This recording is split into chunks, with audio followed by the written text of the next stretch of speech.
Hello students, a very warm welcome to our Knowledge Hunt Academy. My name is Sujata Yadav and I'll be teaching you political science both for HS first year and HS second year. So as per the syllabus of HS first year, we have two books and the books are Political Theory and Constitution at Work. So I'll be dealing with the constitutional part only. So the very first chapter of the constitutional part is making of the constitution why and how. सबसे पहला chapter कौन सा है? सबसे पहला chapter है making of the constitution why and how. तो इससे हमें क्या समझ आता है? इस चैप्टर में हम क्या पढ़ेंगे कि कॉन्स्टिट्यूशन क्यों बना और कॉन्स्टिट्यूशन कैसे बना. तो ये समझने के लिए हमें सबसे पहले क्या समझना पड़ेगा कि कॉन्स्टिट्यूशन क्या है, कॉन्स्टिट्यूशन का मतलब क्या है. So the word constitution is derived from a Latin word constituere. जो constitution word है, ये constitution word आया है एक Latin word से और वो Latin word क्या है? Latin word है constituere, जिसका मतलब है to form और to establish. constitution आया है एक Latin word से और वो Latin word है constituere, जिसका मतलब है to form और to establish. इस हिसाब से कॉन्स्टिट्यूशन का मतलब क्या निकल के आता है कि constitution is a set of rules and regulations which are accepted by the people. या फिर हम इसको इस हिसाब से भी बोल सकते हैं कि कॉन्स्टिट्यूशन एक डॉक्यूमेंट है जो रूल्स एंड रेगुलेशंस से बना है. Constitution is a document consisting rules and regulations according to which the state is govern. Constitution एक रूल एंड रेगुलेशंस का सेट है जिसमें बस रूल्स एंड रेगुलेशंस है जिसको फॉलो करके देश चलता है. तो ये तो हो गई कॉन्स्टिट्यूशन के जनरल मीनिंग की बात. तो अब आती है बारी कि हमें कॉन्स्टिट्यूशन क्यों बनानी पड़ी. Why do we need a constitution. हमें आज कॉन्स्टिट्यूशन की ज़रूरत क्यों है. तो ये समझने के लिए कुछ पॉइंट्स हैं जिससे हमें ये क्लियर हो जाएगा कि कॉन्स्टिट्यूशन की ज़रूरत क्यों पड़ी. तो कुछ मेजर रीजंस जिसकी वजह से हमें कॉन्स्टिट्यूशन बनानी पड़ी वो हैं जैसे कि constitution is the body of fundamental rules and regulations according to which the state is govern. Constitution क्या है? कॉन्स्टिट्यूशन एक set of rules and regulations है. किस चीज़ का रूल्स एंड रेगुलेशन है? कैसे रूल्स एंड रेगुलेशंस है? फंडामेंटल रूल्स एंड रेगुलेशंस है जो सबसे ज़रूरी होते हैं. वैसे रूल्स एंड रेगुलेशंस का एक सेट है, एक डॉक्यूमेंट है जिसके हिसाब से गवर्नमेंट चलता है, देश चलता है. देश के अंदर की जितनी गतिविधियां होती है वो चलती है. देश के बाहर भी जितनी गतिविधियां हैं जैसे कि किसी दूसरे देश के साथ भारत के कैसे रिश्ते होंगे वो हम कहाँ पढ़ेंगे? वो हम कॉन्स्टिट्यूशन में पढ़ेंगे. इंडिया की फॉरेन पॉलिसी सब रूल्स एंड रेगुलेशंस उसके सारे दिए गए हैं. किस में दिए गए हैं? कॉन्स्टिट्यूशन में दिए गए हैं. तो ये हो गया पहला रीज़न जिसकी वजह से हमें कॉन्स्टिट्यूशन चाहिए. और रीज़न क्या था? Constitution fundamental rules and regulations को बताती है जिससे एक देश चलता है. तो दूसरा रीज़न क्या है? Constitution is the supreme law of the land. Constitution क्या है? कॉन्स्टिट्यूशन भारत का supreme law of the land है.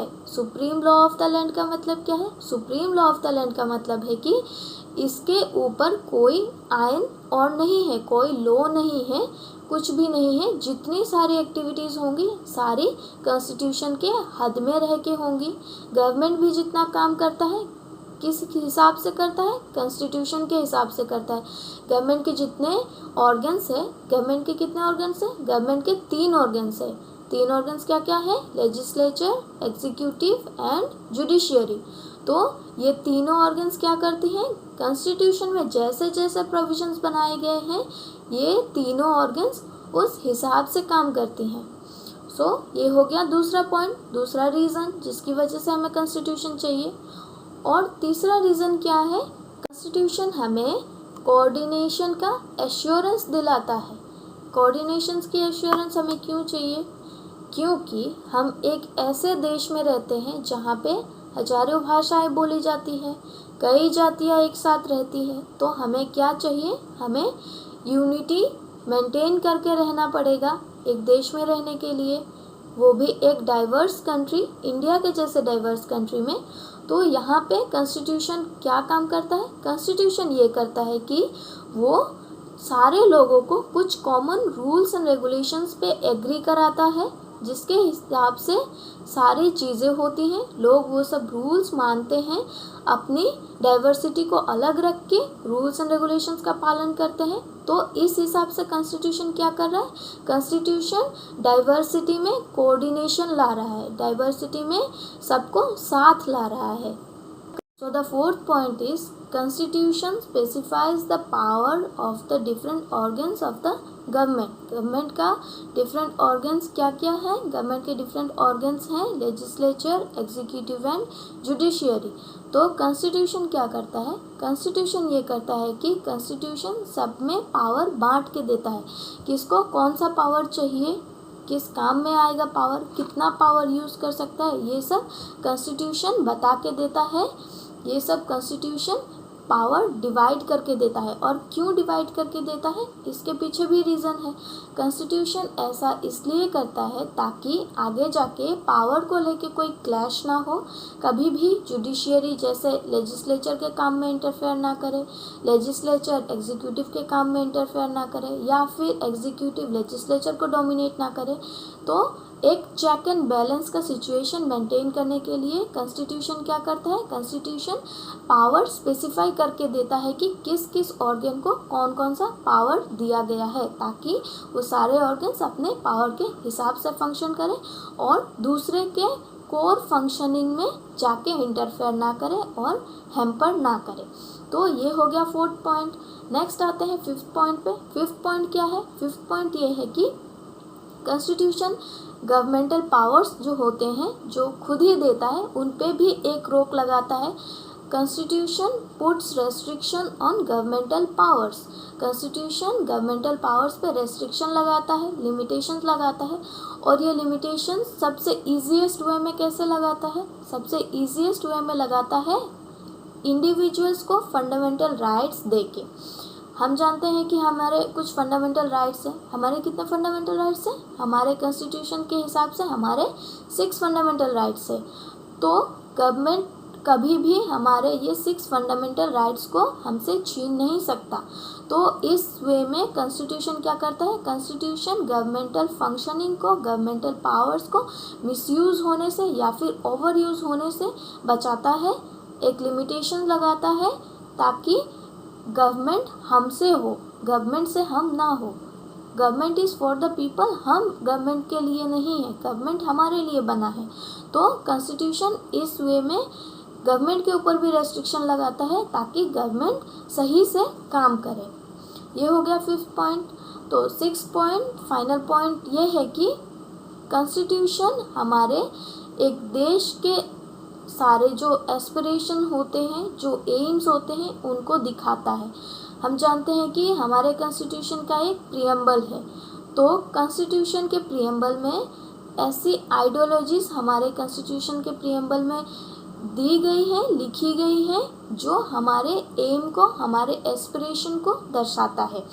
जैसे कि हम सॉवरेन हैं, हम रिपब्लिक हैं, हम डेमोक्रेटिक है।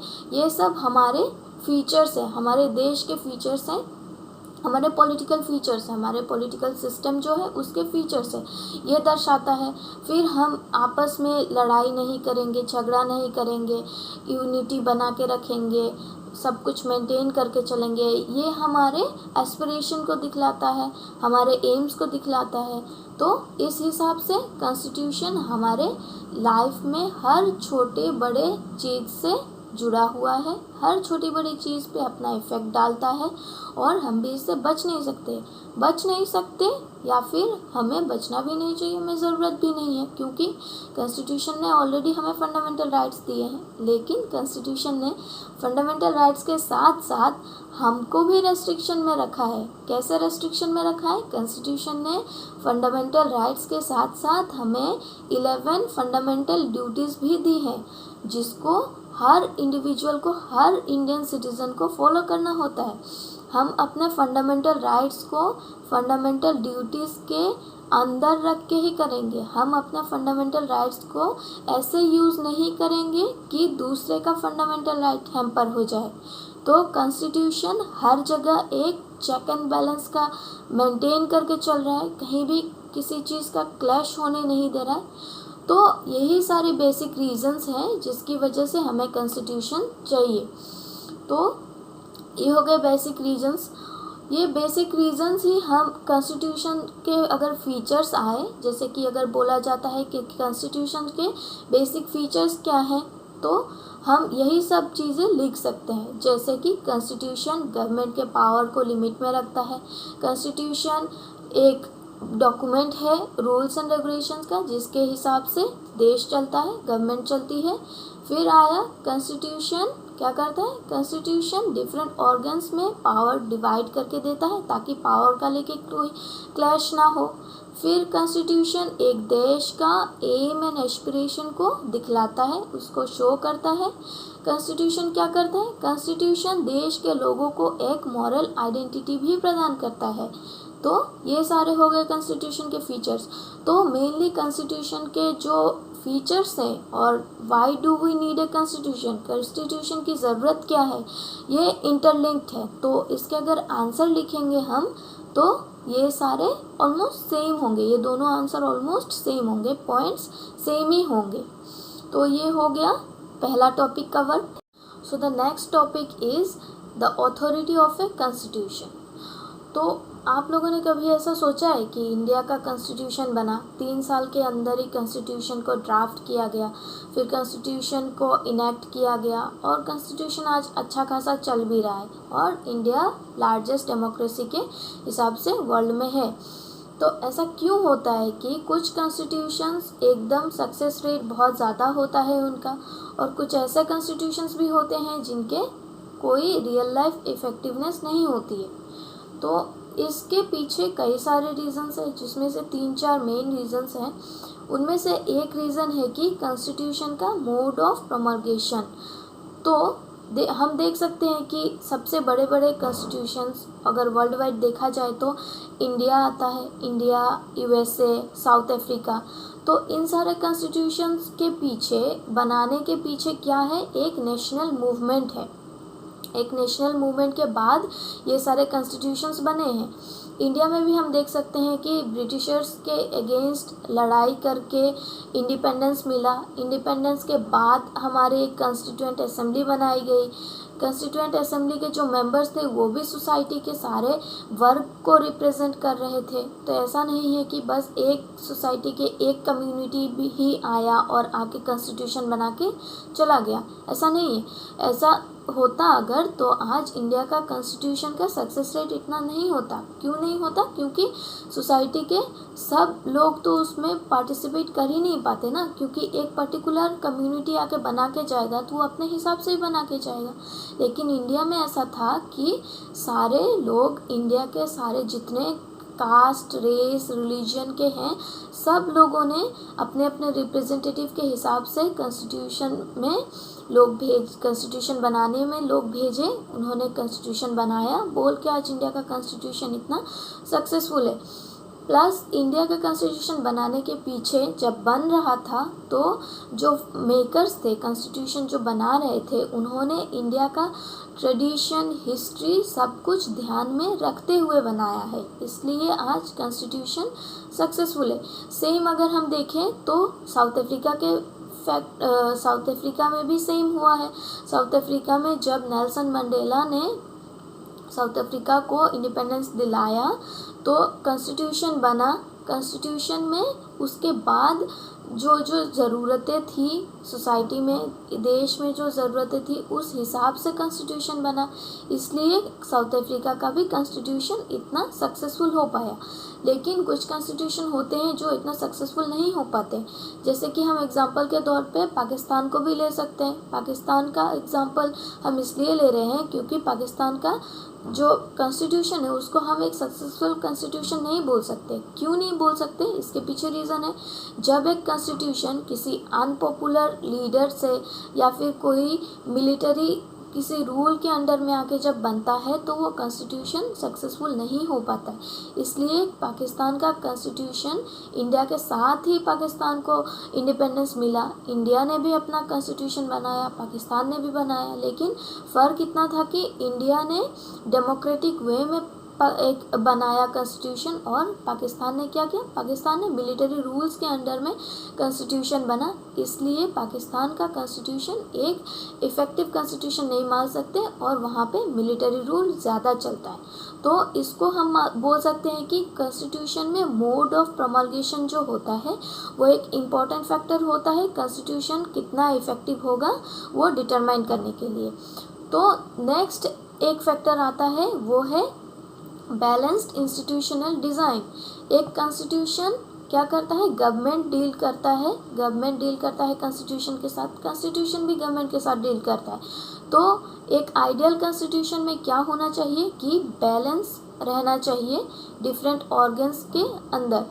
लेजिस्लेचर, एग्जीक्यूटिव, जुडिशरी में अगर इक्वली बैलेंस्ड या फिर हिसाब से बैलेंस डिवाइड किया रहेगा तो वो सारे ऑर्गन्स अपने हिसाब में काम करेंगे, अपनी पावर्स के अनुसार काम करेंगे।